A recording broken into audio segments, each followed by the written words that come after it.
الحمد لله حمدا كثيرا طيبا مباركا فيه وأشهد أن لا إله إلا الله وحده لا شريك له وأشهد أن محمدا عبده ورسوله صلى الله عليه وعلى آله وصحبه أجمعين أما بعد. ذكرنا البارحة بحمد الله تبارك وتعالى الدعوات المباركة من العلامة المجدد محمد بن عبد الوهاب رحمه الله تعالى. قال بعد البسملة: أسأل الله الكريم رب العرش العظيم أن يتولاك في الدنيا والآخرة وأن يجعلك مباركا أينما كنت وأن يجعلك ممن إذا أعطي شكر وإذا ابتلي صبر وإذا أذنب استغفر. وذكر الشيخ رحمه الله تعالى أن هؤلاء الثلاث عنوان السعادة. Donc hier, nous avons cité les invocations de l'auteur rahimahullah ta'ala pour toute personne étant à la recherche de la vérité du tawhid et qui lira ce livre basé sur Qala Allah, Qala Rasulullah sallallahu alayhi wa sallam. Il nous a indiqué par cela que celui qui réunit trois choses aura réuni sur lui les causes du bonheur. La reconnaissance lorsqu'Allah Azza wa Jal lui accorde un bienfait, l'endurance lorsqu'il est éprouvé et la demande de pardon lorsqu'il tombe dans le péché. Et on a expliqué que l'homme ou que la personne ne peut sortir de ces trois situations. Soit elle est dans un bienfait, il lui est donc demandé une adoration qui est shukr, la reconnaissance. Soit dans une épreuve, il lui est donc demandé une adoration qui est sabr, l'endurance. Soit, après avoir enduré, elle a fauté et tombé dans le péché, il lui est donc demandé une adoration qui est al-istighfar. Naam. Puis l'auteur a attiré notre attention avant de citer une chose très importante en disant i'lam, sache. Et la chose ayant la plus grande importance qui a été citée ici, c'est la voix d'Ibrahim alayhi salam. Et Allah subhanahu wa ta'ala dans le Coran nous ordonne de suivre la voix d'Ibrahim alayhi salam. Thumma uhayna ilayka an ittabi' millata Ibrahim hanifa. Allah Azza wa Jalla a ordonné au prophète sallallahu alayhi wa sallam, à sa communauté, de suivre la voie de Al-Hanifiyya, qui est la voie d'Ibrahim alayhi salam. Cette voie, c'est Tawhid. Cette voie, c'est La ilaha illallah. Cette voie, c'est, comme l'a dit ici le Cheikh, An ta'budallaha wahdahu mukhlisan lahu ad-din. Donc sache qu'Allah te dirige vers son obéissance, qu'Al-Hanifiyya est la voie de Ibrahim. Al-Millah est din, le dogme, la religion d'Ibrahim. Et le fait que tu adores Allah en ne vouant ton culte qu'à lui. An ta'budallaha wahdahu mukhlisan lahu ad-din. Huna al-Sheikh rahimahullah ta'ala قيد العبادة بالإخلاص لأن العبادة المطلوبة شرعا هي العبادة التي فعلت لله سبحانه وتعالى. طيب، والإخلاص لغة التصفية والتنقية، وشرعا كما قال الحافظ الحكمي تصفية العمل بصالح النية من جميع شوائب الشرك والرياء.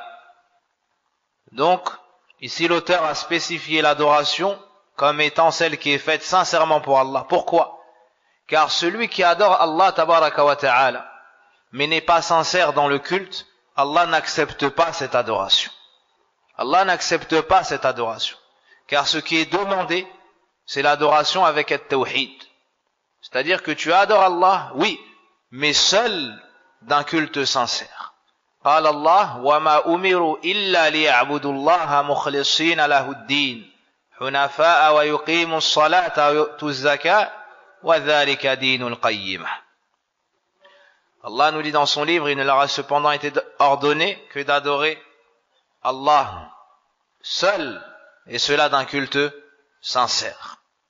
Donc voici l'adoration qui est profitable, voici l'adoration qui est demandée par Allah subhanahu wa ta'ala à son serviteur. Ainsi, on exclut le polythéiste, car ce dernier adore Allah, mais il a associé à Allah dans le culte. Celui-ci ne sera pas agréé chez Allah tabaraka wa ta'ala, et Allah n'acceptera pas son action, ni na'am, son adoration. طيب. فلا بد أن تكون في ذلك مخلصا. Donc tu dois absolument être sincère lorsque tu adores Allah subhanahu wa ta'ala. وكما ذكرنا الحنيف هو المقبل على الله المعرض عما سواه. عفوا الحنيف, c'est donc celui qui se dirige entièrement vers Allah azza wa jal et se détourne de tout autre que lui. Celui qui adore Allah et avec lui un autre, Allah rejette son action. قال سبحانه كما في الحديث القدسي أنا أغنى الشركاء عن الشرك من عمل عملا أشرك معي في غيري تركته وشركه وفي رواية فهو للذي أشرك. Allah nous dit dans le hadith Atam Diva, je suis celui qui se passe le plus d'associés. Et Allah n'a pas besoin d'associés. Celui qui fait une action, quelle qu'elle soit, celui qui veut se rapprocher en faisant une adoration, quelle qu'elle soit, et associer Allah dans celle-ci, Allah le délaisse lui et son action, ou bien lui et son associé. Allah Azza wa Jal n'a pas besoin de nos adorations.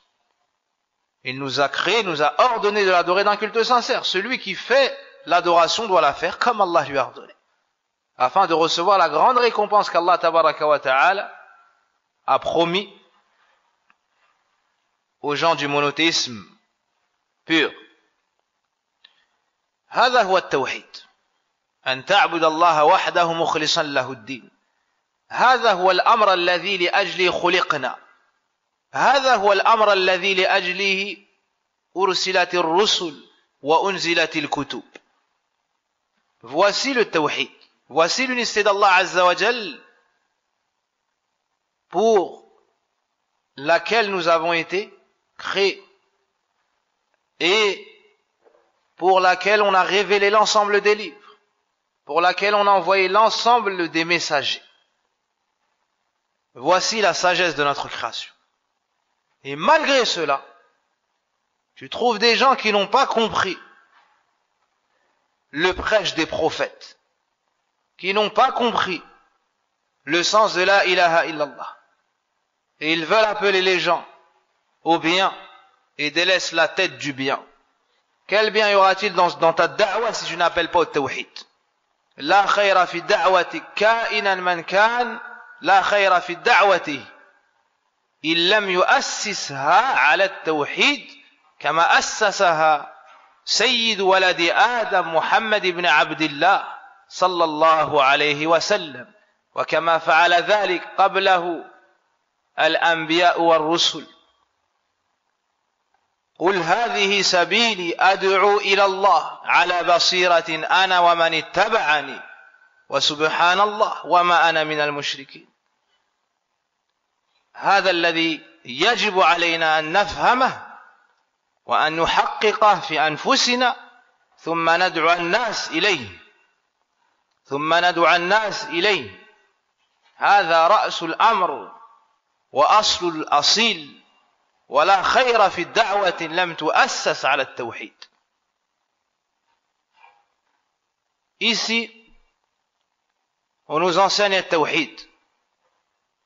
Et on nous fait comprendre que le tawhid n'est pas le simple fait d'adorer Allah subhanahu wa ta'ala. Mais c'est plus particulier que cela. Tu dois adorer Allah, mais te désavouer de tout autre que lui. Tu dois adorer Allah, mais purifier ton culte que pour lui. Tu dois adorer Allah et reconnaître qu'il est le seul à mériter entièrement toute l'adoration. C'est pour cela que nous avons été créés. Et c'est pour ça qu'on a révélé les livres. Et c'est pour ça qu'on a envoyé l'ensemble des prophètes et des messagers. Tu dois donc parfaire cette connaissance, la maîtriser, l'appliquer au quotidien dans ta vie, dans ton foyer, à l'extérieur, au travail. Ce tawhid-là ne doit jamais te quitter. Et une da'wa, un prêche, ou un da'i, un prêcheur, prédicateur, qui ne base pas son prêche, sa da'wa sur ça, il n'y a aucun bien dans sa da'wa. Quelle que soit cette personne, quelle que soit sa mémorisation, quelle que soit son ancienneté, quel que soit son âge, sa couleur, son nom de famille, sa noblesse, sa richesse, celui qui ne base pas son prêche sur cela, il n'y aura pas de bénédiction dans son prêche.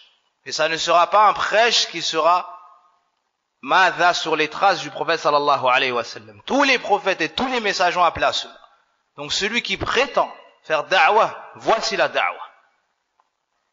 Voici la da'wa.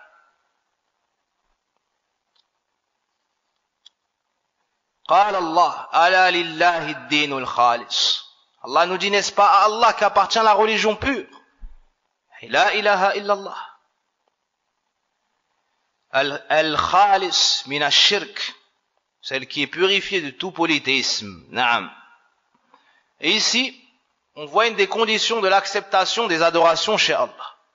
Wa huna nastafid anna min shurut qabul al-amal ou al-ibada al-ikhlas. Donc on voit ici que parmi les conditions d'acceptation des actions auprès d'Allah, la sincérité. Et la deuxième condition est le suivi du prophète sallallahu alayhi wa sallam. كما قال تعالى وما خلقت الجن والإنس إلا ليعبدون. طيب. في هذه الآية يبين الله سبحانه وتعالى سبب إيجاد الخلق والثقلين وهو توحيده لأن العبادة كما قال ابن عباس رضي الله عنه كل أمر بالعبادة في القرآن أمر بالتوحيد. Donc ce qui est demandé ici, lorsqu'Allah nous dit je n'ai créé les djinns et les hommes que pour qu'ils m'adorent, c'est-à-dire l'unifier d'un culte sincère. Ibn Abbas radiallahu anhuma nous dit tout ordre qui est venu dans le Coran de l'adoration, c'est un ordre du tawhid. On nous ordonne d'unifier Allah subhanahu wa ta'ala. فإذا عرفت أن الله خلقك لعبادته يعني عرفنا هذا من الآية المذكورة. طيب. Donc l'auteur nous dit, après avoir compris qu'Allah t'a créé pour l'adorer, يعني on a compris ça d'où? Du verset qui vient d'être cité. Sache que l'adoration ne sera pas considérée comme telle qu'avec le monothéisme pur, avec le tawhid. Tout comme la prière n'est considérée comme telle qu'avec la purification rituelle. الطهارة الوضوء. طيب. إذن فإذا عرفت أن الله خلقك لعبادته كما في الآية وما خلقت الجن والإنس إلا ليعبدون فاعلم أن العبادة لا تسمى عبادة إلا مع التوحيد. فاعلم أن العبادة الشرعية المطلوبة من ربنا عز وجل لا تسمى عبادة إلا مع التوحيد. طيب. هذا أصل لا بد من فهمه لكل مسلم.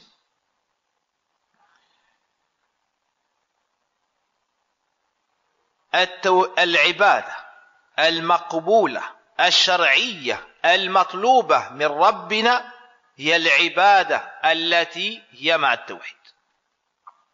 وبدون التوحيد لا تقبل.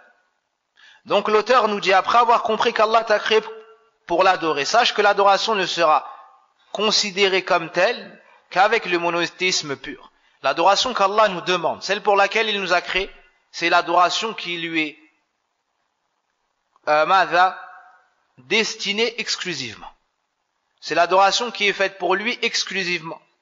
L'adoration, religieusement parlant, celle qui est demandée par Allah, plutôt, na'am, c'est l'adoration qui est faite sincèrement pour lui.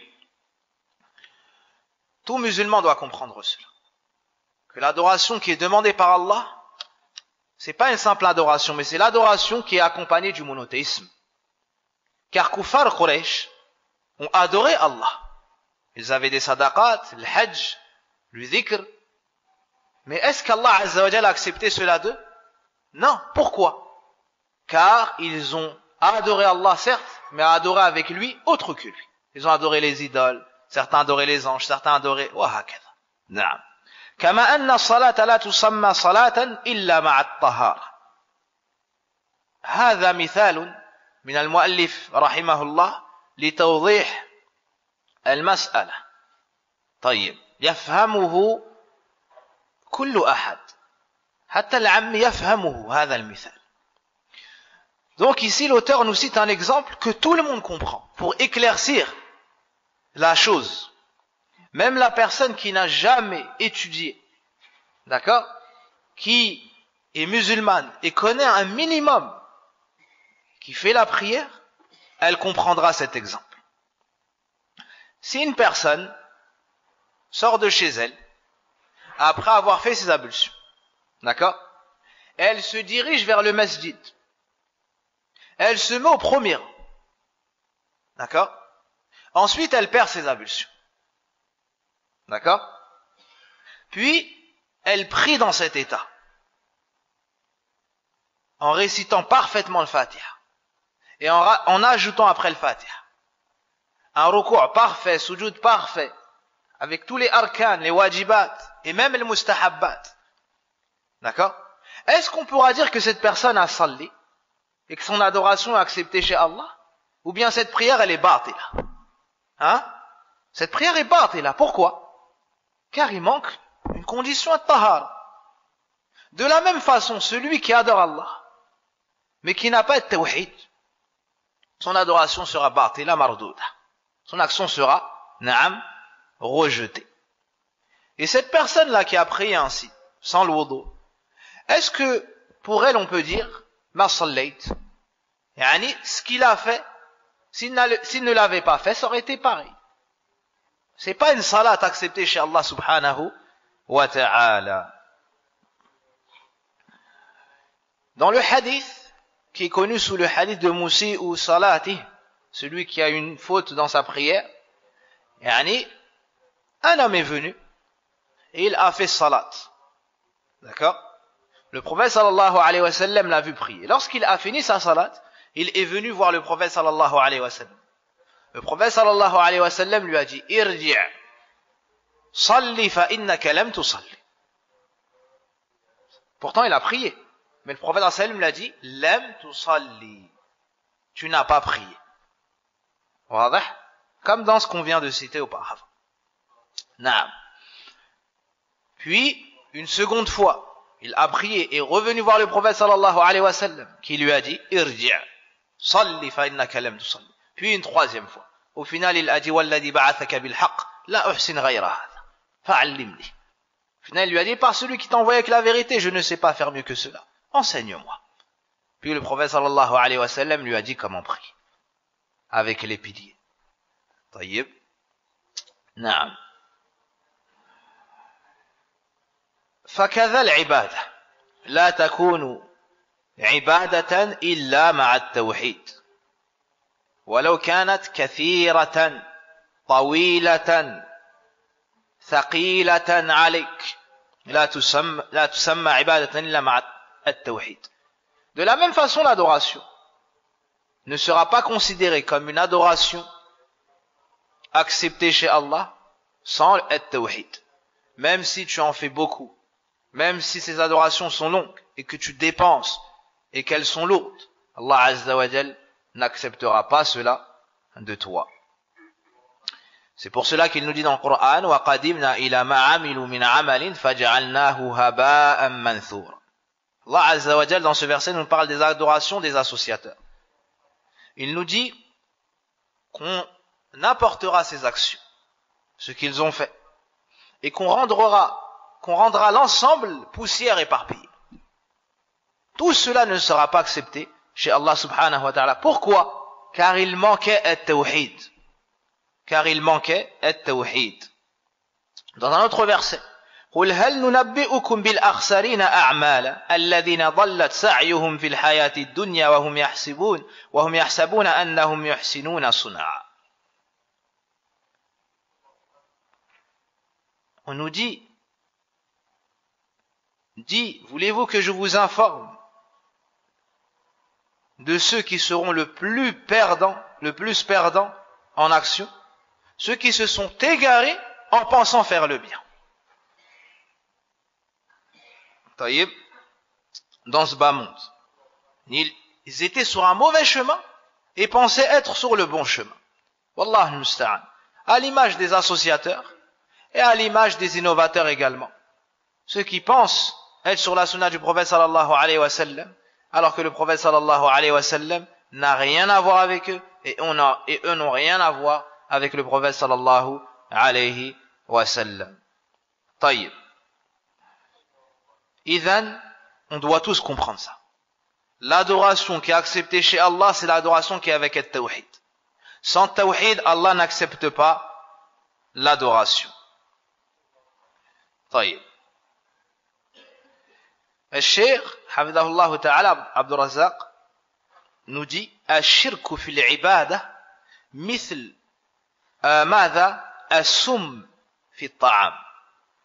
الشيخ nous dit le polythéisme dans l'adoration, c'est semblable au poison dans la nourriture. C'est semblable au poison dans le plat. طيب. يعني يفسد الطعام كله ومن الذي يقبل الطعام الذي وضع فيه السم. Il nous dit, si tu mets du poison dans un plat, d'accord, ça va nuire au plat tout entier. Et qui est-ce qui accepterait de manger d'un plat où on a mis du poison? طيب. نعم. إذن هذا يفهم ويحفظ. Donc ce point-là, on le comprend et on le mémorise.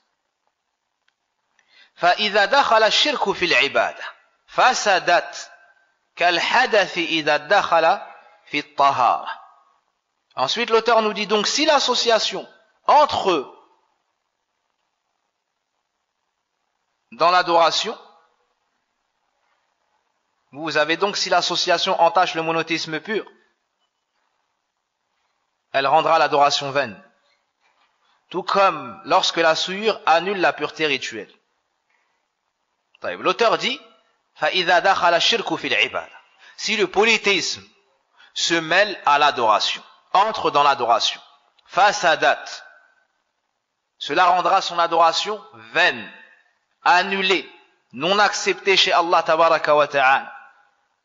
كَالْحَدَثِ إِذَا دَخَلَ فِي الطَّهَارَةِ. Al-hadath, c'est ce qui annule les ablutions. إِذَا دَخَلَ فِي الطَّهَارَةِ.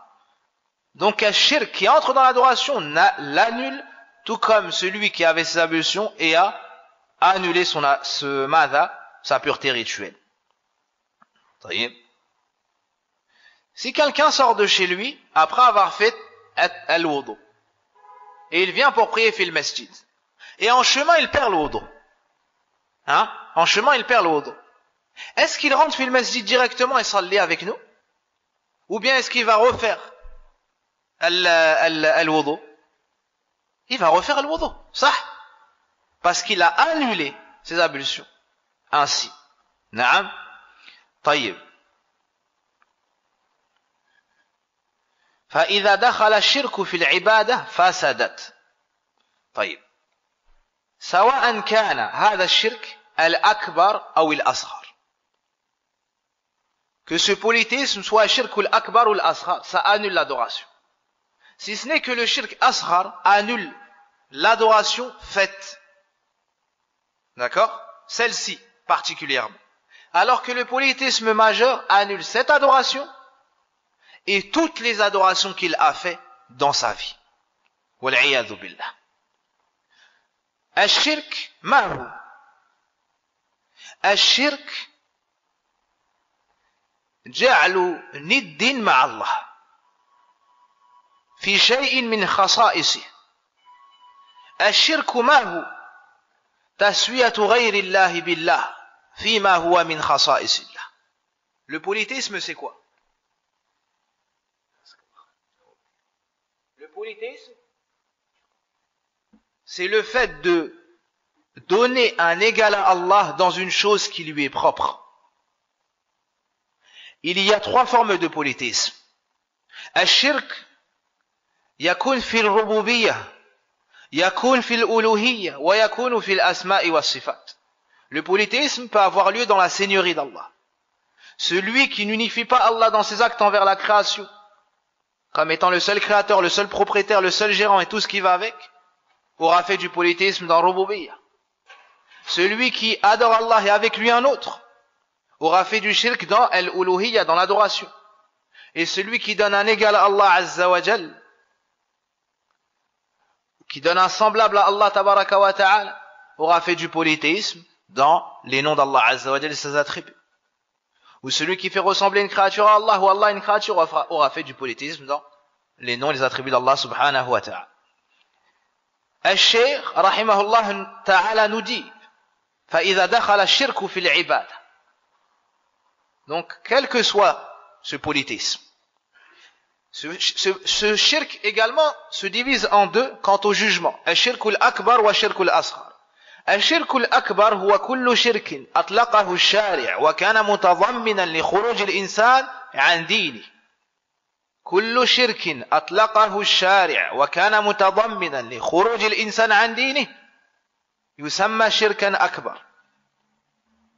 طيب، كمن أثبت مع الله خالقا أو مدبرا لهذا الكون، أو كمن صرف شيئا أو نوعا من أنواع العبادة لغير الله، هذا مشرك. أو من سوى بين الله وبين عباده في شيء من خصائصه في أسمائه وصفاته، هذا مشرك شركا أكبر يخرج من الإسلام والعياذ بالله. وإن مات على هذا دخل النار وخلد فيها. نعم. ثم الشرك الأصغر هو كل شرك أطلقه الشارع ولم يكن متضمنا لخروج الإنسان عن دينه. طيب، فجاء في شرع أن هذا العمل وهذا القول شرك لكن لم يخرج صاحبه من الإسلام، هذا يسمى شركا أصغر. كقول المرء ما شاء الله وشئت، هذا شرك أصغر. كلبس ماذا؟ التمائم. طيب. Donc, le polythéisme se divise en deux dans le jugement. Il y a le polythéisme majeur. C'est tout polythéisme qui a été cité dans la législation et qui entraîne l'exclusion de la personne de l'islam. C'est la définition du polythéisme majeur, le grand shirk. Il fait sortir la personne de l'islam. Comme le fait de dire qu'il y a quelqu'un qui a créé avec Allah, ou qu'Allah a des associés dans la gérance ou autre, ou comme le fait de donner une adoration à un autre qu'Allah, ou comme le fait d'affirmer qu'une créature est semblable à Allah. Non. Puis il y a le polythéisme mineur. C'est tout polythéisme qui a été cité dans les textes, mais n'entraînant pas l'exclusion de la personne de l'islam. Comme le fait de dire c'est ce qu'Allah a voulu et toi. C'est ce qu'Allah et toi avez voulu. Le fait de mettre sur ta langue Allah avec une autre créature, ou Allah avec une créature, et faire en sorte que cette volonté de laquelle tu parles ici, c'est ce que toi et Allah avez voulu, soit commune. En même temps, non, tu dois dire Ma sha Allah wahda, c'est ce qu'Allah seul a voulu, ou Ma sha Allah thumma shi't. Tayyib, Allah a voulu, puis tu as voulu. Ou comme le fait de jurer par un autre qu'Allah. Comme le fait de jurer par un autre qu'Allah. C'est du polythéisme mineur, à la base. Taïb. Naam. Ou comme le fait de s'accrocher des talismans, le fait de mettre la main de Fatma, le fait de s'accrocher des choses ou d'accrocher des choses sur les murs ou dans la voiture, en pensant que cela va nous ramener un bien ou repousser un mal par la permission d'Allah. Kullu hadhi min anwa'i shirk al-asghar.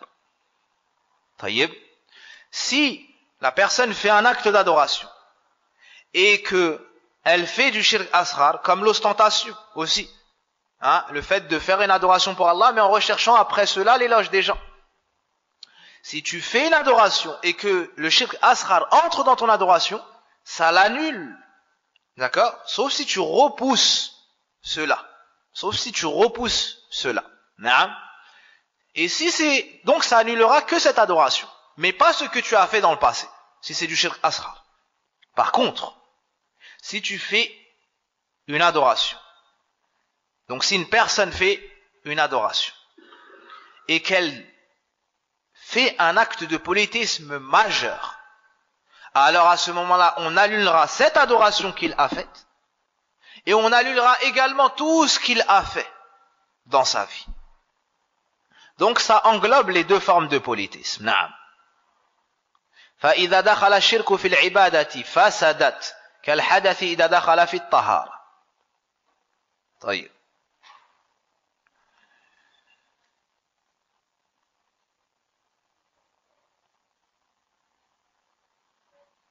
Donc ici, le cheikh a donné un exemple clair et évident que tout le monde comprend. Car tout le monde sait que parmi les conditions de la prière, il y a tahara. Et cette tahara peut être annulée. Taïb.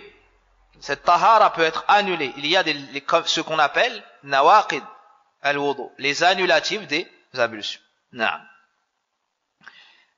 Une personne qui aurait connaissance de la prière et de ses règles, est-ce qu'elle pourrait oser s'avancer, avoir le cran de s'avancer dans une prière sans le wudu? Jamais. Personne n'oserait faire salat sans le wudu. Taïb. Et si la personne fait cela, sa prière ne sera pas acceptée. Car le prophète sallallahu alayhi wa sallam nous dit laqbalullahu salatan bighayri tahur. Allah n'accepte pas une prière sans la purification. Comment alors est-ce que la personne pourrait s'avancer dans une adoration sans tawhid? C'est encore pire que ça. Car la chose la plus importante qu'on nous a ordonnée, c'est quoi? C'est tawhid. Naam. طيب. وفي الحديث عن أبي أمامة الباهلي إن الله لا يقبل من العمل إلا ما كان له خالصا وابتغي به وجهه. Dans un hadith, une partie de ce hadith, le prophète sallallahu alayhi wa sallam nous dit, certes Allah n'accepte pas parmi les actions, si ce n'est ce qui a fait, certes Allah n'accepte pas les actions, excepté ce qui a été fait sincèrement pour lui, et ce à travers quoi on a recherché son visage. طيب.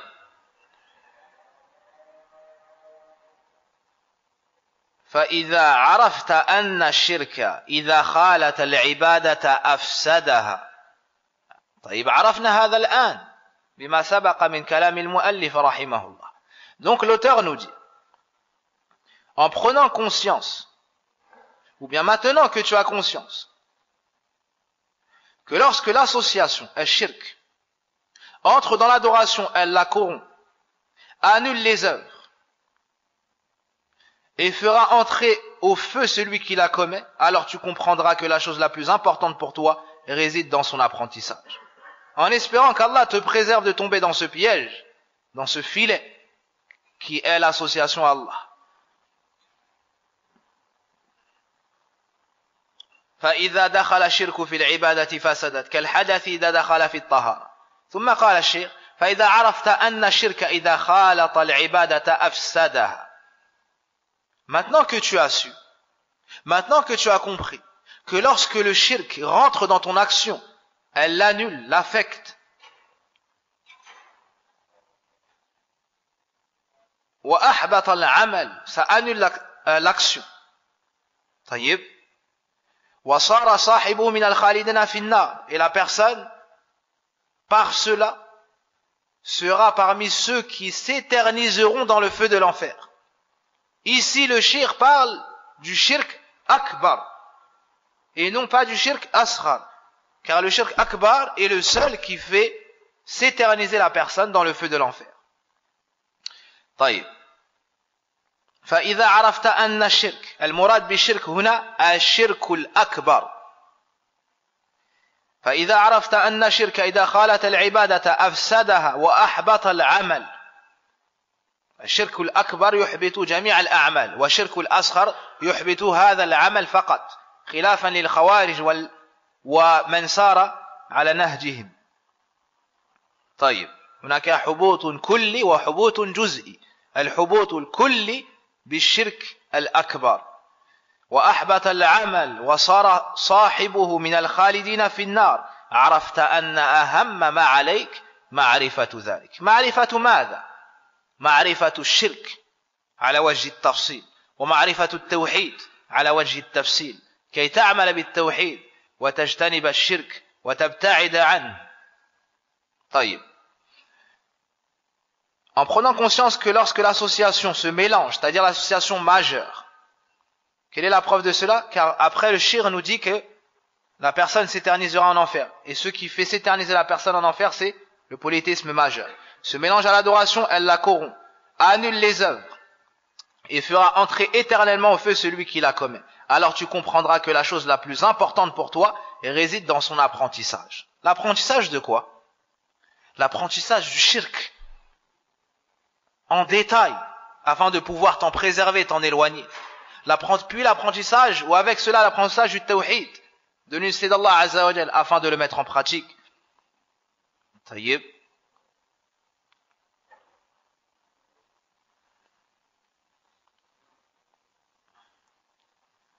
يقول الشاعر طيب قبل ذلك من تأمل القرآن وجد أن الله عز وجل بين الحق وحث عليه وحرض الناس عليه ولم يذكر هذا فقط بل ذكر الشرك والشر وبينه وحذر منه وهذه هي طريقة الأنبياء والرسل ومن نهج نهجهم من أهل السنة والجماعة. طيب. Donc ici on comprend qu'on doit étudier le shirk. Mais quelqu'un pourrait dire, doit-on donc, en plus de connaître le bien, connaître le mal? Oui, on doit en plus du bien connaître le mal. Et plus encore connaître le mal en détail. Tout comme tu apprends et connais le bien en détail. Et cela est la voie du Coran. Allah Azza wa Jal, est-ce que dans le Coran nous a enseigné le bien? C'est tout, ou est-ce qu'il nous a enseigné le bien et le mal aussi? Sah ou la? Tayyib. Si on lit le Coran, on ouvre le Coran et on commence à réciter le Fatiha. Al-Fatiha, la première page du Coran, on verra la véracité de ce qu'on avance ici. Sah ou la? أعوذ بالله من الشيطان الرجيم بسم الله الرحمن الرحيم الحمد لله رب العالمين الرحمن الرحيم مالك يوم الدين إياك نعبد وإياك نستعين اهدنا الصراط المستقيم صراط الذين أنعمت عليهم. On nous montre le bien. Hein? غير المغضوب عليهم ولا الضالين. Ici on nous parle de quoi? Hein? Ceux qui ont couru la colère et les égarés. Est-ce qu'ici on nous explique pas le mal en détail? Naam. Ici Allah Azza wa Jalla a divisé les gens en trois. Les gens de la vérité, ceux qui ont pris la science et l'ont mise en pratique. Puis il nous a montré les gens du faux. Ceux qui ont connu la vérité ne l'ont pas appliquée. Et ceux qui se sont égarés car ils étaient ignorants. Ça c'est la voie du Coran. Ensuite continue. Bismillahirrahmanirrahim. Alif lam mim. ذلك الكتاب لا ريب فيه هدى للمتقين الذين يؤمنون بالغيب ويقيمون الصلاة ومما رزقناهم ينفقون والذين يؤمنون بما أنزل إليك وما أنزل من قبلك وبالآخرة هم يوقنون أولئك على هدى من ربهم وأولئك هم المفلحون وأولئك هم المفلحون هكذا. طيب. Ici, dans ces quelques versets, on nous parle des gens de la vérité, des gens de la foi. Puis, إن الذين كفروا سواء عليهم. Ici, on nous parle de qui? Des kuffars. Et on cite leurs caractéristiques. Ensuite, ومن الناس ماذا من يقول آمنا بالله وباليوم الآخر وما هم بمؤمنين. Ici on nous parle de qui? al-munafiqun. Donc dans le Fatiha on a divisé les gens en trois. Ensuite dans le Baqara, au début de al-Baqara on a divisé aussi les gens en trois. Al-mu'minun, al-kafirun, al-munafiqun. Sah ou la? Comment on a fini le Coran? Qul a'udhu bi rabbil falaq min sharri ma khalaq. Comment on a fini le Coran? Qul a'udhu bi rabbin nas, malikin nas, ilahin nas. Continuez. Comment on a fini le Coran? En mettant garde contre le shaitan, en mettant garde contre le sihr wa sahara. Subhanallah. Hadi tariqatul Qur'an. Tu enseignes aux gens le bien et tu les démontres. Tu encourages les gens dans ce bien-là. Et tu montres aussi aux gens le mal et tu les mets en garde contre le mal. C'est la voie du Qur'an. C'est la voie du prophète sallallahu alayhi wa sallam. Man qala la ilaha illallah dakhala al-jannah. Man mata wa ya'lamu annahu la ilaha illallah dakhala al-jannah.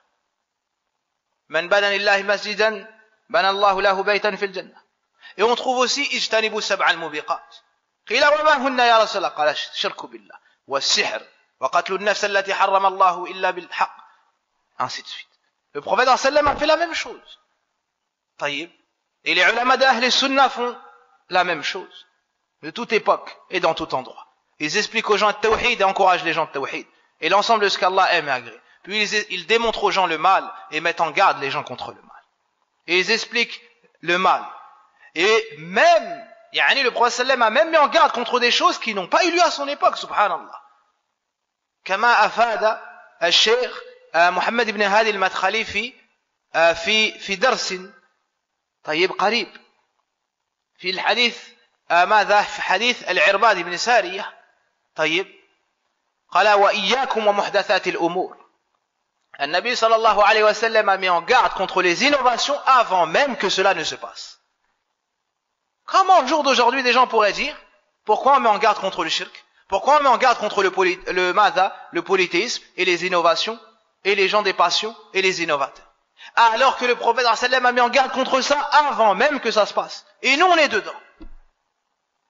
هذه طريقة القرآن والسنة والصحابة ومن سلك طريقهم ونسأل الله الثبات على هذا المنهج السليم. طيب قال الشاعر عرفت الشر لا للشر لكن لتوقيه فمن لم يعرف الخير من الشر يقع فيه. Le poète dit j'ai connu le mal non pas pour le mal en lui-même mais pour m'en préserver. Car certes celui qui ne distingue pas ou qui ne connaît pas le bien du mal tombera dans le mal. Et Hudhayfa ibn al-Yaman radiyallahu anhu nous dit كان الناس يسألون رسول الله عن الخير وكنت أسأله عن الشر مخافة أن يدركني ذلك. Hudhayfa radiyallahu anhu nous dit les gens questionnaient le prophète sallallahu alayhi wa sallam au sujet du bien, c'est-à-dire ce qui fait rentrer au paradis, ce qui ramène des bonnes actions. Taïb. Et moi je le questionnais au sujet du mal de peur que cela ne m'atteigne.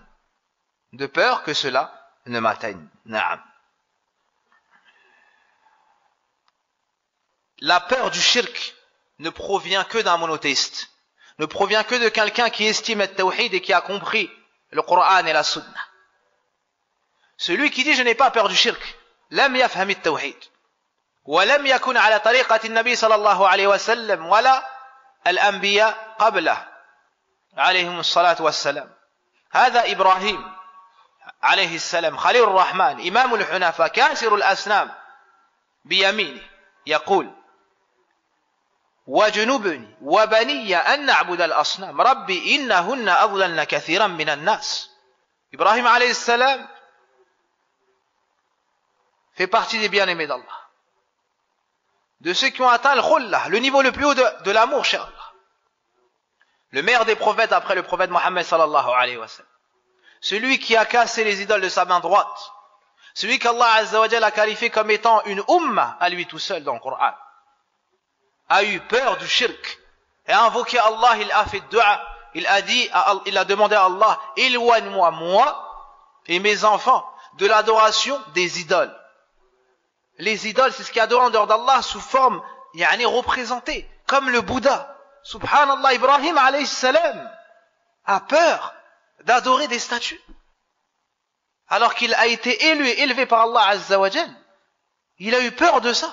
Comment est-ce que quelqu'un après Ibrahim alayhi salam pourrait donc se sentir à l'abri, comme a dit Ibrahim al-Taymi rahimahullah, wa ma ya'manu al-bala ba'da Ibrahim alayhi salam. Donc il a fait dua afin qu'Allah l'éloigne de l'adoration du culte des idoles. Les savants disent subhanallah, Ibrahim alayhi salam a demandé protection contre des choses apparentes, contre le shirk akbar apparent, évident, l'adoration des statues.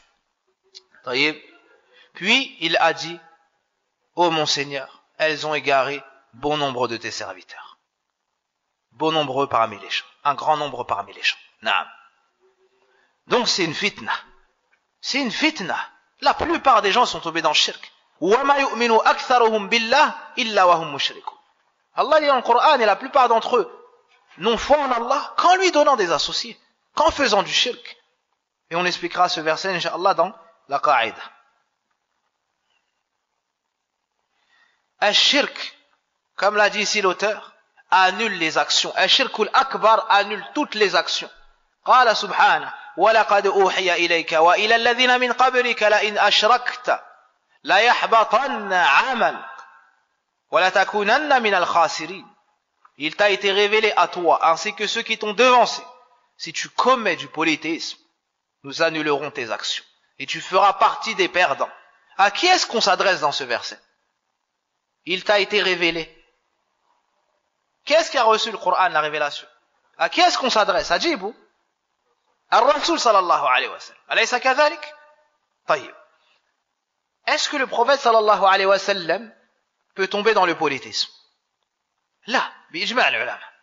Les prophètes sont madha, à l'abri du polythéisme. D'accord? Pourtant Allah azza wa jal dit: il t'a été révélé à toi ainsi qu'à ceux qui t'ont précédé, les prophètes. Si tu fais un acte de polythéisme, on annulera toutes tes actions. On annulera toutes tes actions. Et cette information a été appuyée par des formes de la langue arabe. Naam. Ici, c'est une mise en garde pour nous. Et on nous montre que quelle que soit la personne, parce qu'ici on s'adresse au prophète sallallahu alayhi wa sallam, donc quelle que soit la personne, quel que soit son rang, son lien, sa place dans la communauté, s'il fait du polythéisme majeur, Allah annule toutes ses actions. Taïb. Allah subhanahu wa ta'ala nous dit aussi, après avoir cité un grand nombre de prophètes, à la suite dans Suratul An'am, de messagers, il nous dit: وَلَوْ أَشْرَكُوا لَحَبِطَ عَنْهُمْ مَا كَانُوا يَعْمَلُونَ. Après avoir vanté leur mérite, après les avoir décrits par les plus belles caractéristiques, on finit en disant: et s'ils nous avaient donné des associés, nous aurions annulé tout ce qu'ils ont fait. Subhanallah, on parle de qui ici encore? Des prophètes. Des prophètes. Taïb, prenez le passage en Suratul An'am à partir de Watilka hujjatuna ataynaha Ibrahim. Et lisez les prophètes qui ont été cités et les éloges qui ont été faits à leur égard. Et à la fin, et s'ils nous avaient donné des associés, nous aurions annulé tout ce qu'ils ont fait. Taïb. L'auteur nous dit: et la personne s'éternisera en enfer. Donc celui qui fait du shirk akbar et meurt sur cela sans s'être repenti, à cette condition, il ira en enfer éternellement. Il ne pourra jamais en sortir et n'entrera jamais au paradis. Allah al-musta'an. قال الله إن الله لا يغفر أن يشرك به ويغفر ما دون ذلك لمن يشاء. Allah nous dit: certes, Allah ne pardonne pas qu'on lui donne quelque associé que ce soit. En dessous de cela, il pardonne à qui il veut. طيب. قال الله سبحانه وتعالى: ذلك هدى الله يهدي به من يشاء من عبادي ولو أشركوا لحبط عنهم ما كانوا يعملون. Ça c'est le verset passé. طيب. وما يعني موصولة. طيب. وماذا تفيد إذن العموم. طيب. قال الله سبحانه وتعالى، هذه الآية التي أردت: إنه من يشرك بالله فقد حرم الله عليه الجنة ومأواه النار وما للظالمين من أنصار. Allah nous dit dans le Coran: certes, celui qui donne un associé à Allah, on lui interdira le paradis. Sa destination sera l'enfer. C'est-à-dire qu'il n'aura pas d'autre destination si ce n'est l'enfer. Comme a dit Cheikh Salih al-Fawzan hafidhahullah. Et pour les injustes, pas de secoureur. Subhanallah. Celui qui fait du shirk akbar, puis entre en enfer, qui est-ce qui pourra le défendre devant Allah? Qui est-ce qui pourra le sauver du feu de l'enfer devant Allah? Personne. Ni un prophète envoyé, ni un ange rapproché. طيب. إذن الشرك الأكبر أكبر الكبائر. في حديث ابن مسعود في الصحيحين: يا رسول الله أي ذنب أكبر؟ قال: أن تجعل الله ندا وهو خلقك. وفي الحديث: ألا أنبئكم بأكبر الكبائر؟ قالوا: بلى يا رسول الله. قال: الشرك بالله. Le prophète sallallahu alayhi wa sallam a dit: ne vais-je pas vous annoncer des pires péchés? Ne vais-je pas vous annoncer les pires péchés? Ne vais-je pas vous informer des plus grands péchés? Ils ont dit: bien sûr, au messager d'Allah. Il a dit le polythéisme. Voici le pire péché. أظلم الظلم قال الله إن الشرك لظلم عظيم. وقال: ماذا الذين آمنوا ولم يلبسوا إيمانهم بظلم أولئك لهم الأمن وهم مهتدون. فالشرك أعظم الذنب الذي عصي الله به، وأظلم الظلم وأكبر الكبائر، وسوء الظن برب العالمين، كما قال الله: فما ظنكم برب العالمين. طيب. Donc le polythéisme est la pire action, l'action la plus grave, et ses conséquences sont très graves. On annule toutes les actions de la personne, elle sort de l'islam et elle entre en enfer éternellement. Ça, c'est les conséquences du polythéisme majeur. Pour qu'Allah pardonne la personne, il lui faut se repentir. Elle délaisse le shirk, elle regrette, elle revient au tawhid et prononce al-shahada. ونتعجب كل العجب ممن لا يبين هذا للمسلمين ويزعم أنه داعية إلى الله عز وجل أو دعاة. Subhanallah. Et on s'étonne du plus grand étonnement de celui qui prétend appeler à Allah et être sur le chemin du prophète sallam et ne met pas en garde les musulmans contre le polythéisme après avoir entendu ce qu'on a entendu du Coran. Comment est-ce que tu peux prétendre être un da'i et voyager de pays en pays sans mettre en garde contre la pire chose, ce qui va ramener le musulman en enfer, ce qui va, ramener la personne en enfer si elle ne le délaisse pas. Et tu prétends être un bon conseiller. Celui qui veut faire da'wa, il revient au Coran, il revient à la sunna et apprend cela des savants de Ahl Sunna. Avec tout ça, l'auteur nous dit: La'alla Allah. Et si tu étudies le shirk, tu fais attention au shirk. Ainsi on espère. Pourquoi? Li'anna al-amra biyadillah. Tu peux tout faire, mais tawfiq biyadillah. C'est Allah qui donne, c'est Allah qui préserve. Donc il dit: La'alla Allah an yukhallisaka min hadhihi ash-shabaka. Ainsi on espère, ou bien en espérant qu'Allah te préservera de ce filet. Ash-shabaka, c'est comme les filets que jettent les pêcheurs à la mer pour pêcher le poisson. Regardez l'exemple qu'a donné l'auteur du shirk. Pourquoi? Car il y a un grand danger. Et même sans le vouloir, tu peux tomber dedans. Ça. Et lorsque le poisson est dans les mailles du filet, khalas. Yani pour qu'il s'en sort. Taïb. Sauf si Allah l'a décrété, il ne pourra jamais s'en sortir.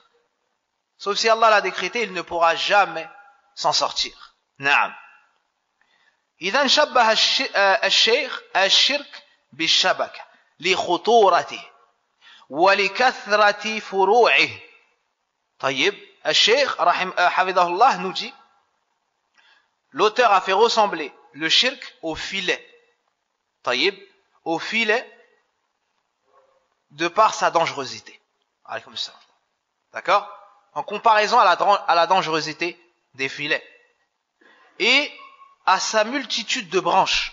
Il y a plein de formes de shirk. طيب. La khuyutun kathira. طيب. Il nous dit qu'il y a beaucoup de comment on va traduire ça? يعني de filets. Bima'ana. Il y a beaucoup de comment dirais-je? De كيف? يعني de fil, طيب, de mailles, Allahu alam, طيب, les mailles du filet, naam, طيب. Et de la même façon, al-shirk له أبواب كثيرة جدا طيب متنوعة. Et de la même façon, le polythéisme, il y a beaucoup de formes de polythéisme. طيب. Donc, c'est très dangereux. Et celui qui ne l'étudie pas, comment est-ce qu'il pourra s'en préserver? Comment est-ce que tu peux éviter une chose que tu ignores? Alors l'auteur nous dit, et après nous avoir montré ici aussi un point très important, que celui qui te préservera sera Allah. Si tu ne tombes pas dans le mal, c'est Allah qui t'aura préservé. Mais toi, tout seul, t'es trop faible. Les fitanes sont nombreuses. Et elles ont égaré beaucoup de serviteurs, comme dans le verset qu'on a cité auparavant. Donc, an-naji man najjahu Allah. Celui qui sera sauvé sera celui qu'Allah a sauvé. Et c'est pour cela qu'ils disent, la tas'al عن الهالك كيف هلك ولكن عن الناجي كيف نجا. يعني ليس العجب من هلك كيف هلك ولكن العجب ممن نجا كيف نجا. C'est pour ça qu'ils disent, ne t'étonne pas si tu vois une personne sombrer. Ne te demande pas comment se fait-il qu'elle s'est égarée. Non, mais la chose étonnante, c'est comment celui qui est resté droit est resté droit. Comment celui qui est sur le chemin de la droiture et qui a été sauvé a fait pour être sauvé. C'est ça qui est étonnant. Pourquoi? Car la plupart des gens sont dans l'égarement. On ne dit pas que la plupart des gens sont dans la sunna. Et que tous ceux que tu croises d'or, elles sont sur la sunna. Là, Allah Azza wa Jalla, dans le Coran, nous montre que la plupart des gens sont égarés. Et le prophète sallam dans la sunna nous dit que les musulmans se diviseront en 73 groupes. Ils sont tous menacés du feu, sauf un groupe. Nombreux sont les versets qui ont démontré cela. Donc tout ce que nous a dit le shir tend à nous faire peur, tend à nous faire craindre le polythéisme sous toutes ses formes. Le prophète sallallahu alayhi wa sallam nous dit akhwafu ma akhafu alaykum ash-shirkul asghar. Il nous dit la chose que je redoute le plus pour vous, c'est le polythéisme mineur. Les savants ont dit, si le prophète sallallahu alayhi wa sallam a eu peur du polythéisme mineur pour les meilleurs des créatures après les prophètes, les compagnons, alors nous on doit avoir peur du shirk akbar. Alors nous on doit avoir peur de tout le polythéisme, sous toutes ses formes. فنسأل الله سبحانه وتعالى بأسمائه الحسنى وصفاته العلى أن يحفظنا من الشرك كبيره وصغيره.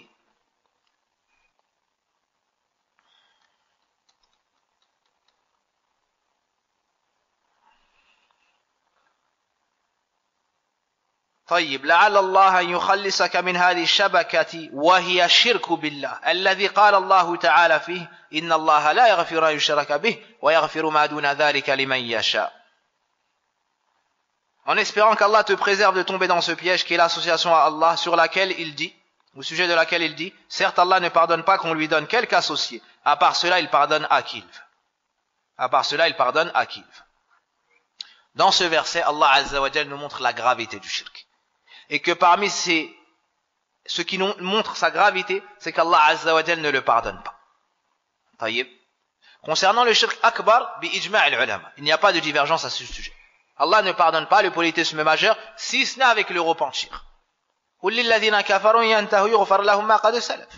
dans le Coran dit à ceux qui ont mécru, s'ils arrêtent, c'est-à-dire s'ils délaissent le kufr, le shirk, se repentent, reviennent à l'islam, on leur pardonnera ce qui est passé. Et Allah dit également, قل يا عبادي الذين أسرفوا على أنفسهم لا تقنطوا من رحمة الله إن الله يغفر الذنوب جميعا إنه هو الغفور الرحيم. Dieu, vous mes serviteurs qui avez commis des excès à votre propre détriment, ne désespérez pas de la miséricorde d'Allah. Certes, Allah pardonne tous les péchés. Les savants ont dit avec at-tawbah. Et le verset qui se trouve devant nous, Inna Allah la yaghfiru an yushraka bih, ici c'est sans tawbah. Ainsi on unit entre les deux versets. Le verset de Surat Zumar, c'est avec le repentir. Le verset de cette ce verset, dans Surat An-Nisa ou bien le Maïda, celui-ci est avec le repentir. Celui-ci est avec, sans repentir. Naam, sans repentir. Donc c'est dans Surat An-Nisa. Et cela est venu plusieurs fois.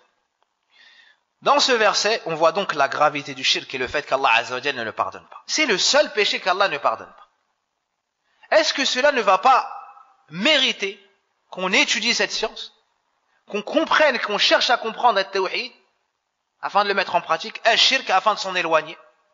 C'est la chose la plus grave. Si toi, tu conseilles les gens pour qu'ils ne soient pas lésés dans des choses de la dunya, que dire alors dans l'au-delà?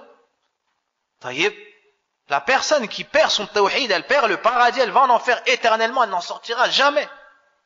C'est ça qu'il faut comprendre. Personne ne pourra rien faire pour toi si tu tombes dans cela. Donc c'est la pire chose contre laquelle il faut mettre en garde. De ce verset, on tire qu'Allah Azza wa Jalla ne pardonne pas le polythéisme. Et certains savants disent même le shirk asghar, Allah ne le pardonne pas. Et ce n'est que si la personne entre en enfer, elle en sortira pour finir au paradis. D'autres ont dit, ce qui est voulu ici, c'est que le shirk akbar. Wallahu a'lam. De ce verset, on tire que tout ce qui est en dessous du shirk, tahta mashi'atillah. Ma huwa duna shirk min al-ma'asi, tayyib wal-kaba'ir, tahta mashi'atillah. In sha'a 'adhabahu Allah, thumma akhrajahu min an-nar, wa ma'aluhu ila al-jannah. Wa in sha'a ghafara lahu ibtida'an. Donc celui qui meurt en ayant des grands péchés, mais pas de shirk, est sous la volonté d'Allah. Si Allah veut, il le pardonne. D'accord? Il lui pardonne ses péchés et le met au paradis, même s'il a des grands péchés. Naam. Et si Allah le veut, il le met en enfer, un temps déterminé, puis il en sort pour le faire rentrer au paradis. D'accord? Car le musulman ne s'éternisera pas en enfer s'il y entre. Et dans cela, mais dans cela, il y a une réfutation à la secte des Khawarij, des Mu'tazila, qui disent que dans l'au-delà, celui qui a fait des grands péchés entre en enfer éternellement. Les Khawarij, dans ce bas monde, disent que celui qui fait un grand péché sort de l'islam. Et dans l'au-delà, il ira en enfer éternellement. Les Mu'tazila disent que celui qui fait un grand péché sort de l'islam, mais n'entre pas dans la mécréance. Il est où? Allahu a'lam. C'est perdu. Tayyib. Yaqulun huwa fi manzilatin bayna manzilatayn. Ils disent il est dans un endroit entre deux endroits. Ils ont inventé ça de leur raison. Regardez l'égarement lorsqu'on sort du Coran de la Sunna. Inventer un endroit qui n'existe pas. Wallahu musta'an. Ahlus Sunna, nous disons que celui qui meurt avec des péchés en dessous du shirk akbar, d'accord, est sous la volonté d'Allah. Si Allah veut, lui pardonne ses péchés, le faire entrer au paradis. Si Allah le veut, il le met en enfer pour un temps déterminé, puis il sort de l'enfer et rentre au paradis. Tayyib. Naam.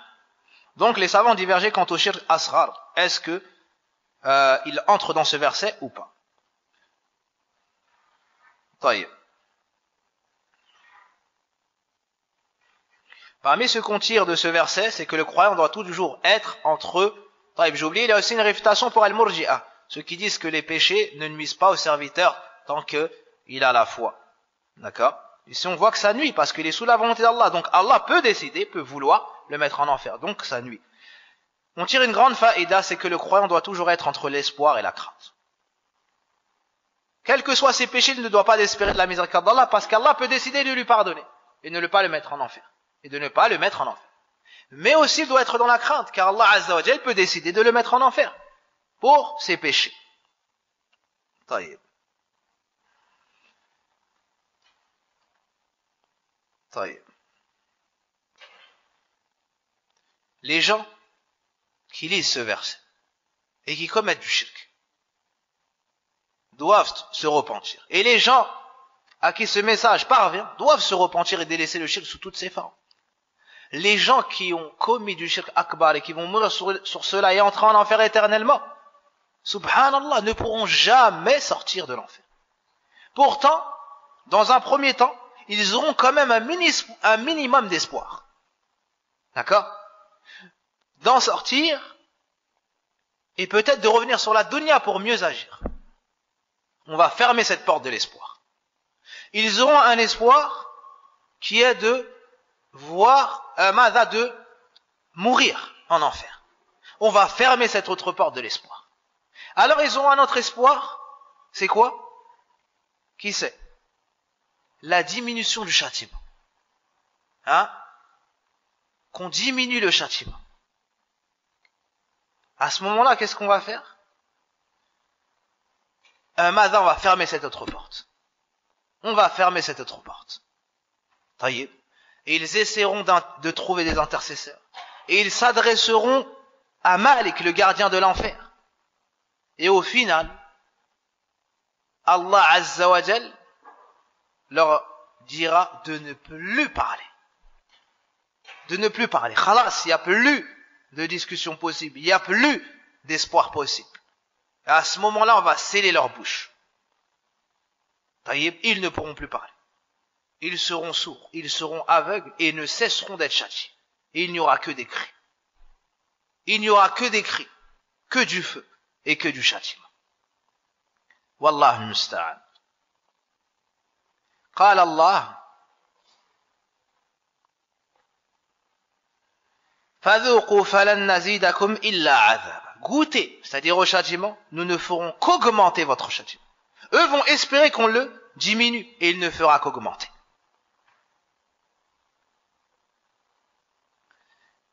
Al-Sheikh nous dit que certains parmi les exégètes du Coran ont dit ya ashaddu ayatin ala ahli an-nar. Voici le verset le plus dur contre les gens de l'enfer. C'est quoi? C'est qu'on non seulement ne diminuera pas leur châtiment, mais il ne fera qu'augmenter. Taïb. Donc concernant la première étape, Rabbi ماذا قالوا ماذا ايش الآية أخرجنا نعمل صالحا غير الذي كنا نعمل. Ils diront fais-nous sortir afin qu'on fasse de bonnes actions contrairement à ce qu'on a fait auparavant. Ça va être rejeté. ونادوا يا مالك ليقضي علينا ربك. Ils diront ô Malik, que notre Seigneur mette fin à nos jours. Taïb, ils n'obtiendront pas cela. طيب ادعوا ربنا يخفف عنا يوما من العذاب. Un jour, ils vont demander juste un jour. Invoque notre Seigneur afin qu'il allège notre châtiment un jour. Ils vont demander un jour, subhanallah, de repos. Mais ils n'auront pas cela. Ils n'auront pas cela, wallah al-musta'an. Voici la finalité du polythéisme majeur. طيب. Comment se préserver du shirk? Comment espérer qu'Allah Azza wa Jal nous éloigne du shirk? Comment ne pas faire partie de ces habitants de l'enfer qui s'éterniseront en enfer? L'auteur nous dit وَذَلِكَ بِمَعْرِفَةِ أَرْبَعِ قَوَاعِدَ ذَكَرَهَا اللَّهُ تَعَالَى فِي كِتَابِهِ. Et cela, par l'étude de 4 règles qu'Allah a citées dans son livre. Remarque, encore une fois, que l'auteur nous appelle au salut par l'intermédiaire de la science. Comment être sauvé du shirk? Bima'rifati. Avec quoi donc on est sauvé? Avec l'ilm. Il y a l'importance de la science. Avec le ilm du Coran, le ilm de la sunna, c'est comme ça que tu es sauvé. Bi'idhnillah. On attire notre attention sur un point très important ici. ذكرها الله تعالى في كتابه. Qu'est-ce qu'on tire de cela? Quel est le chemin du shirk? Naam. El-Qur'an. El-Qur'an, les règles on les prend du Qur'an. Pas parce qu'un tel a dit, ou le shirk a dit, ou un tel a, encore pire, un tel a vu dans son rêve. Subhanallah. الشيخ هنا يبين لنا أن القواعد تؤخذ من الكتاب. تؤخذ من السنة. تؤخذ من وحي الله سبحانه وتعالى. Donc le cheikh ici nous montre son manhaj. Dans la da'wa, dans l'enseignement. C'est que dès qu'on avance une chose, ça doit être basé sur le Coran, sur la Sunna. Non pas sur les passions. Non pas sur mon père a dit, mon grand-père a dit, mes ancêtres disaient, mes ancêtres faisaient. Non pas sur l'avis de son cheikh lorsqu'il contredit la voix du prophète sallallahu alayhi wa sallam. Et encore moins sur un rêve, comme l'ont fait à Sophia. Encore moins sur un rêve. لا تستنبط القواعد من المنامات والخرافات على طريقة الصوفية الضلال. On ne prend pas les règles, on ne tire pas des règles pour tirer des bases dans la religion d'Allah Azza wa Jal ou prendre des ahkam, des jugements à travers un rêve. Là, ça c'est propre au prophète sallallahu alayhi wa sallam. Amma toi demain tu fais un rêve et tu te réveilles, tu dis je dois faire ça. Taïeb. Tu lis il n'y a pas longtemps dans les journaux, un homme qui se réveille, qui assassine sa famille. Wal'iyadhu billah. Lorsqu'il lui demande pourquoi est-ce que tu as fait ça, il dit, dans mon rêve, telle personne qui prétend être un prophète m'a dit de faire ça, A'udhu billah. Subhanallah. Ou un tel, il dit j'ai vu en rêve que je dois faire ça, je dois faire ça. Il écrit un livre et tu vois tel groupe qui prend et hérite se transmet cela et on doit faire comme ça et on doit faire da'wa comme ça et on doit faire ça comme ça. Tout ça basé sur quoi? Sur un rêve. هذا ضلال مبين. خذها مني واحفظها مني. هذا ضلال مبين. Retiens ça de ma part. C'est un égarement évident. C'est un chemin innové. واضح؟ ومن يخالف ذلك يتفضل ويجلس ونتناقش بكتاب ربنا وبسنة رسول الله صلى الله عليه وسلم على ما فهمه الصحابة رضي الله عنهم ونرجع إلى علمائنا. كلام واضح وما واضح؟ Parole elle est claire ou elle est pas claire? واضح? Celui qui contredit la sunna du prophète sallallahu alayhi wa sallam, mais qui ramène des règles qui ne sont pas conformes à la sunna du prophète sallallahu alayhi wa sallam, il est égaré. Il innove dans la religion d'Allah azza wa jal.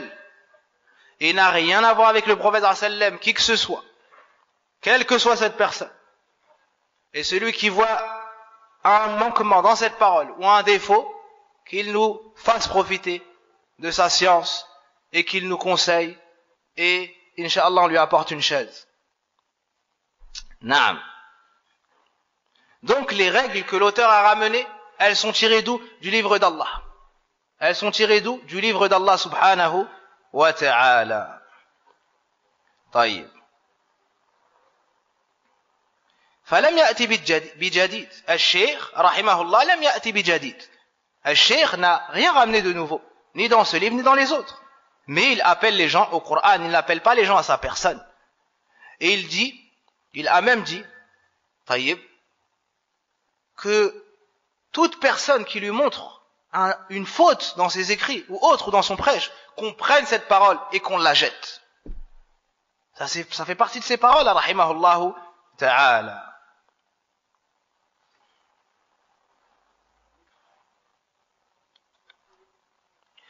Et قال بعض أهل العلم كيف يرام الوصول إلى علم الأصول بغير معرفة ما جاء به الرسول. طيب. Certains savants ont dit comment pouvons-nous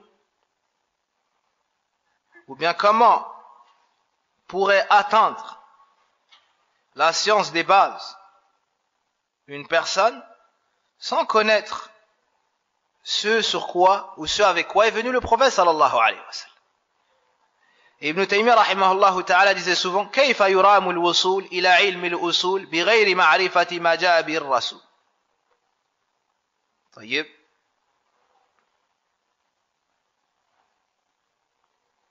لا خلطت.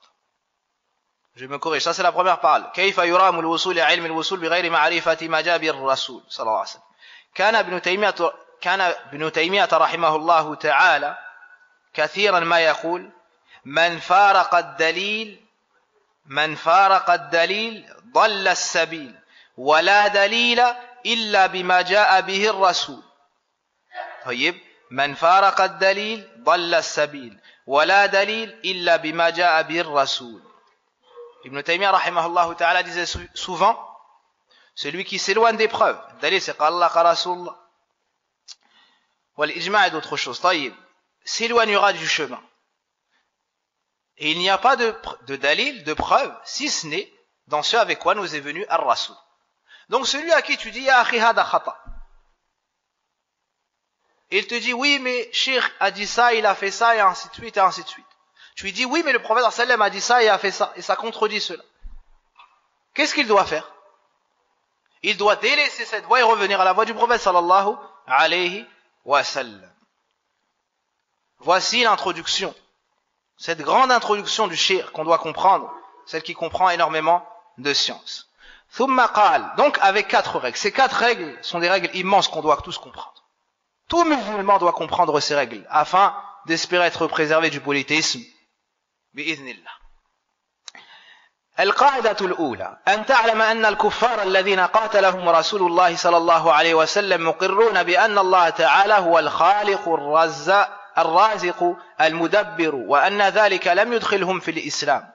والدليل قوله تعالى قل من يرزقكم من السماء والأرض أمن يملك السمع والأبصار ومن يخرج الحي من الميت ويخرج الميت من الحي ومن يدبر الأمر فسيقولون الله فقل أفلا تتقون. Voici la première règle. Sache que les mécréants qui ont été combattus par le prophète sallallahu alayhi wa sallam reconnaissaient qu'Allah était le créateur, celui qui pourvoit la subsistance des créatures, qu'il était le gérant. Voyez, moi j'ai ici dans la traduction qu'il était celui qui donne la vie et donne la mort. Celui qui peut nuire aux créatures tout comme il peut leur être profitable. Voyez, peut-être que c'est dans une autre version du livre, mais ça n'est pas la traduction de ce qui est ici. Vous avez compris? Donc, vous mettez entre parenthèses ce qu'il y a après, celui qui pourvoit la subsistance de ces créatures. Après la virgule, vous ouvrez la parenthèse.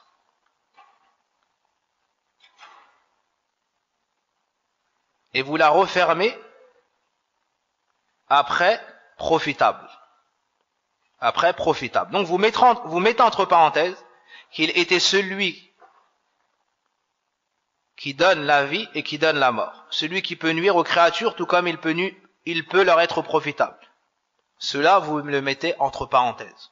Ça n'est pas dans le texte qu'on a mémorisé, mais peut-être que c'est dans une nusra. Peut-être que c'est dans une nusra. Allahu a'lam. Donc, Kuffar Quraysh reconnaissait qu'Allah était le créateur, le seul qui pourvoit à la subsistance, le pourvoyeur. Naam. Et le seul gérant, le seul qui administre tout.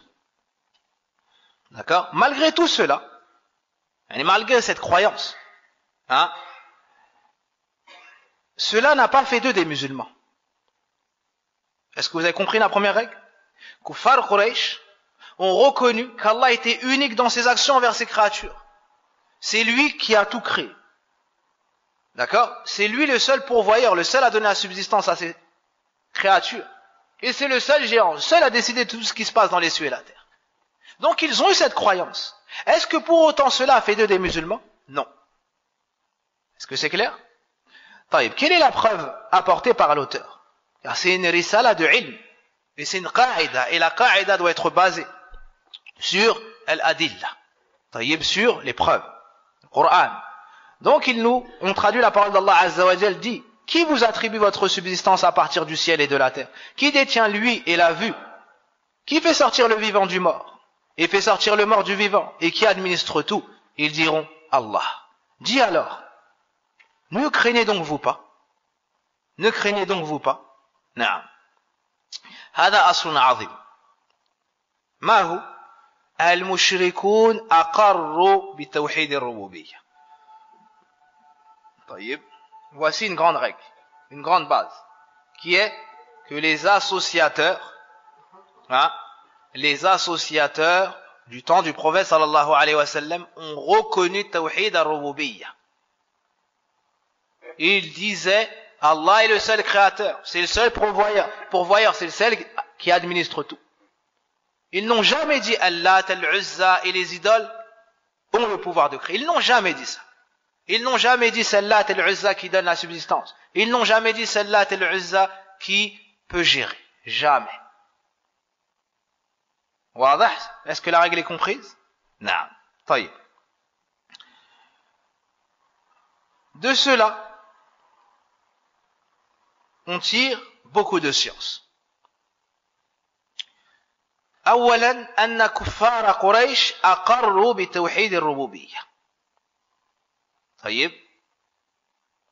وفي هذا رد على مشركي زماننا حيث قالوا كيف تقولون نحن مشركون مع أننا نقول الله هو الخالق وحده الرازق وحده والمدبر وحده المحيي المميت وحده. Donc la première faïda qu'on cite ici,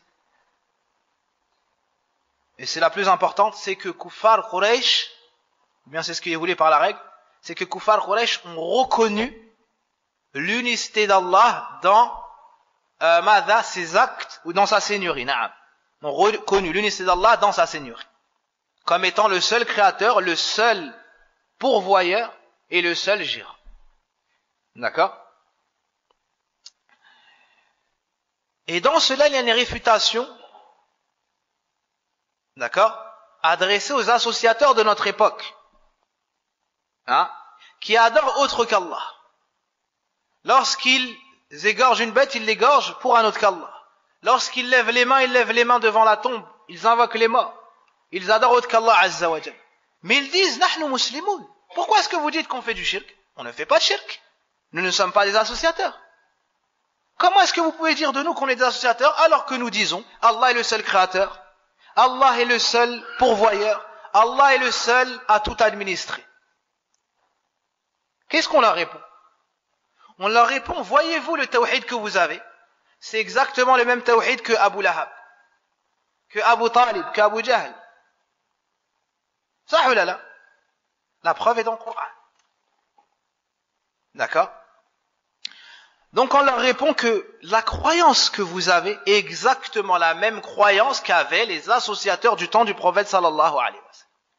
Et tout comme cette croyance ne leur a pas été profitable, elle ne vous sera pas à vous profitable. صح ولا لا؟ نعم. طيب. Deuxièmement, نستفيد أن هذا التوحيد أي توحيد الربوبية لا يدخل صاحبه في الإسلام. واضح؟ Donc on tire de cette règle également que توحيد الربوبية seul n'est pas suffisant pour faire entrer la personne dans l'islam. Est-ce que c'est compris? Celui qui dit, moi je dis qu'Allah Azza wa Jal c'est le seul créateur, le seul propriétaire, le seul gérant, le seul qui donne la vie, le seul qui donne la mort, mais il adore Isa, il adore Jésus alayhi salam. Est-ce qu'il est entré dans l'islam ou pas? Non. Il a tawhid al-rububiyyah, mais pourtant il n'est pas entré dans l'islam. طيب. Kuffar Quraysh, la preuve c'est quoi? C'est que Kuffar Quraysh ont reconnu ce tawhid. Kuffar Quraysh ont reconnu ce tawhid. Est-ce qu'ils ont été pour autant musulmans ou pas? Ou non? Non. Ils ont reconnu tawhid al-rububiyyah et pourtant Allah Azza wa Jalla a révélé et a ordonné au prophète sallam de dire quoi? Qul ya ayyuhal kafirun. Ça? Donc, c'est une preuve claire qui montre que de reconnaître tawhid al-rububiyyah seulement n'est pas suffisant pour être musulman. طيب. فلا بد من الاتيان بلازمه. Donc tu dois obligatoirement, si tu veux être musulman, venir avec ce qui découle de tawhid al-rububiyyah, qui est tawhid al-uluhiyyah. Naam, qui est tawhid al-uluhiyyah. Celui qui reconnaît qu'Allah est unique dans ses actions envers ses créatures, il se doit de l'unifier par les actes d'adoration. Ainsi, il sera musulman. إذن الإقرار لله بالربوبية لا يجعل المرء مسلما حتى يأتي بلازم. طيب. Donc celui qui adore Allah et avec lui un autre n'est pas musulman, même s'il dit Allah est le seul créateur, Allah est le seul propriétaire. طيب. Tu dois dire cela et en même temps rejeter le droit à l'adoration pour tout autre qu'Allah. Si tu unis entre ces deux choses-là, oui, à ce moment-là tu seras musulman. Et Allah a uni entre ces deux choses-là dans le Coran. Wa'budullah. Est-ce qu'on s'est arrêté là? Non. C'est quoi la suite? Wa la tushriku bihi shay'a. Adorez Allah et ne lui donnez aucun associé. Sah? Naam. La ilaha illallah. Donc tu dois renier le droit à l'adoration pour tout autre qu'Allah et affirmer qu'il est le seul à mériter entièrement l'adoration. Ainsi, on comprend la parole d'Allah. Wa ma yu'minu aktharuhum billah illa wa hum mushrikoun. Ainsi on comprend l'explication du verset dans Surat Yusuf. Et la plupart d'entre eux ne croient en Allah qu'en lui donnant des associés. Comment est-ce qu'ils peuvent croire et en même temps donner des associés? Ay wama yu'minu aktharuhum billah ay fi rububiyyah. بأنه الخالق الرازق المدبر المحيي المميت يؤمنون بهذا وهم مشركون في ماذا؟ في العبادة. Donc la plupart d'entre eux ne croient en Allah dans la seigneurie comme étant unique dans sa action envers ses créatures qu'en lui donnant des associés, c'est-à-dire dans le culte. Ils adorent autre qu'Allah subhanahu wa ta'ala. Tu dois donc rejeter le droit à l'adoration pour tout autre qu'Allah et adorer Allah Azza wa Jal uniquement d'un culte sincère, comme l'a dit Allah Azza dans le Coran. Qul inna salati wa nusuki wa mahyaya wa mamati liman? Lillahi rabbil alamin. Lillahi rabbil alamin. La sharika lah. Wa bidhalika umirtu wa ana awwalul muslimin. Dis, ma prière, mes prières, mes sacrifices, ma vie, ma mort, tout cela appartient à Allah, le Seigneur des mondes. Taïb, il n'a pas d'associé dans cela. Mada, il n'a pas d'associé et je suis le premier à me soumettre. Et c'est ce qui m'a été ordonné, je suis le premier à me soumettre. Non, donc la personne doit absolument renier le droit à l'adoration pour tout autre qu'Allah et affirmer cela uniquement pour Allah pour être musulman. طيب نستفيد من هذه القاعدة أن الرسل بعثوا لتقرير توحيد الألوهية ما جاءوا لتقرير توحيد الربوبية فحسب لأن لو كان الأمر كذلك لكان قد بعثوا لتقرير أمر حاصل. On tire une grande faïda de cette règle, c'est que les prophètes ont été envoyés pour enseigner aux gens Tawhid al-Uluhiyya et n'ont pas été envoyés juste pour enseigner aux gens Tawhid al-Rububiyya. Pourquoi? D'où on a tiré ça? Car on voit ici que Kufar Quraysh ont reconnu Tawhid al-Rububiyya. Si les prophètes étaient venus juste pour cela, donc ils seraient venus appeler les messagers seraient venus pour inviter les gens à reconnaître une chose qu'ils ont déjà reconnue. Et si ça avait été le cas, est-ce que Kufar Quraysh aurait combattu le prophète sallam? Non. Est-ce qu'ils auraient tenté de l'assassiner? Est-ce qu'ils l'auraient banni de Mecca? Là. Taïb. Donc ils parlent de Tawhid al-Rububiyya. Ils transmettent Tawhid al-Rububiyya. Mais ils ne s'arrêtent pas là. Le but c'est Tawhid al-Uluhiyya. Et c'est pour cela qu'on voit dans le Coran, déjà parle du Tawhid, la ilaha illallah. Al-ilah c'est le ma'lou, al-ma'boud. D'accord? On n'a pas envoyé les prophètes avec la rabba illallah. Non. Mais avec la ilaha illallah. طيب قال الله ولقد بعثنا في كل أمة رسولا أن اعبدوا الله واجتنبوا الطاغوت وقال تعالى وما أرسلنا من قبلك من رسول إلا نوحي إليه أنه لا إله إلا أنا فاعبد. هذا مهم جدا. Donc Allah dans le Coran nous enseigne ce avec quoi il a envoyé les messages. Il nous dit, nous avons envoyé dans chaque communauté un messager pour leur dire, n'adorez que Allah, éloignez-vous du Tarout. Nous n'avons pas envoyé de messager avant toi sans lui révéler, il n'y a point de divinité étant digne d'être adorée. Mada, sauf moi, adorez-moi donc. Donc ils viennent avec la ilaha illallah. Donc de cette règle on tire également le sens de la ilaha illallah, qui est la ma'bouda bihaqqin illallah. Nulle divinité ne mérite véritablement d'être adorée en dehors d'Allah.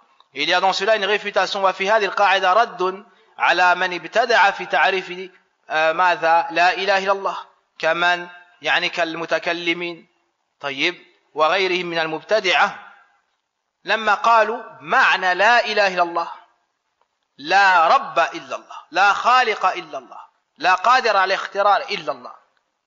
سبحان الله سبحان الله لو كانت المعنى كذلك لقالوها كفار قريش فورا ولكن المعنى لا معبود بحق إلا الله.